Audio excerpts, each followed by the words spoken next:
রাসূলুল্লাহ,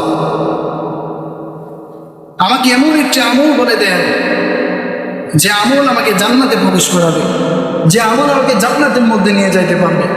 এমন একটি আমল আমাকে দেন, সেই আমল আমি করতে চাই।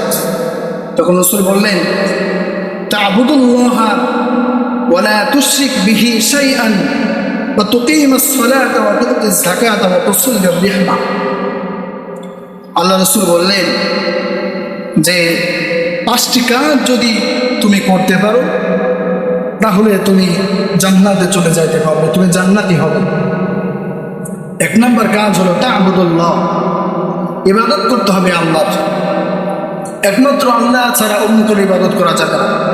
ওয়ালা তুশরিক বিহি শাইআন, ইবাদতের ক্ষেত্রে, রব মানার ক্ষেত্রে, হুকুম মানার ক্ষেত্রে, আল্লাহর আইন মানার ক্ষেত্রে, আল্লাহর নিষেধ মানার ক্ষেত্রে অন্য কোনো ব্যক্তির আইন মানা যাবে না, দুনিয়ার কোনো আইন মানা যাবে না, কোনো নেতা নেত্রীর আইন মানা যাবে না। যেই আইনটা আল্লাহর আইনের সাথে সাংঘর্ষিক হয় তেমন আইন তোমাকে আমাকে মানা যাবে না। তুকিমাস সালাতা, আর আল্লাহ যে দিন রাত ভর আমাদের 5 ওয়াক্ত নামাজ দিয়েছে, নামাজ যে সঠিকভাবে আদায় করবে, তু'তিজ যাকাত, এবং আমার সম্পদকে পরিষ্কার পরিচ্ছন্ন পবিত্র করার জন্য যে যাকাত আল্লাহ নির্দেশ দিয়েছে, যে ব্যক্তি তার সম্পদ পরিষ্কার করার জন্য যাকাত প্রদান করবে, ওয়াতুসিল্লির রিহমা, এবং তার আত্মীয়তার সম্পর্ক, হক সম্পর্কে যে ব্যক্তি টিকিয়ে রাখবে, এমন 5টি কাজ যদি তুমি করো তাহলে তোমাকে আর জান্নাতে ঢোকার ব্যাপারে, জান্নাতে যাওয়ার ব্যাপারে কোনো আমল তোমাকে, কোনো কিছুতে তোমাকে আটকাতে পারবে না। সুবহানাল্লাহ।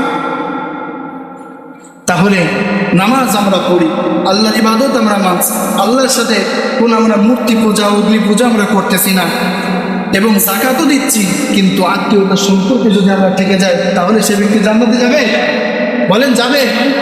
তাহলে আত্মীয়তার সম্পর্ক, এই 5 কাজই আমাকে আপনাকে করতে হবে।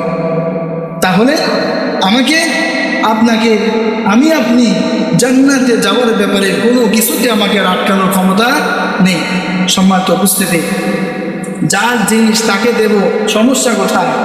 তারও তো বাবা সম্পত্তি রেখে গেছে, আমার বোন, আমার বাবা, আমি আমার বোন একই মায়ের গর্ভে, একই বাবার উত্তরসূরি হয়ে আসে, তাহলে তার সম্পদ তাকে দেবো, তাদের সমস্যা কোথায়? এটাতে লোভ করা যাবে না। তার সম্পদ তাকে বুঝিয়ে দেন, আল্লাহ চাইলে আপনার আরও সম্পদ হবে, আরও সম্পদ হবে, তাকে বুঝিয়ে দিবেন।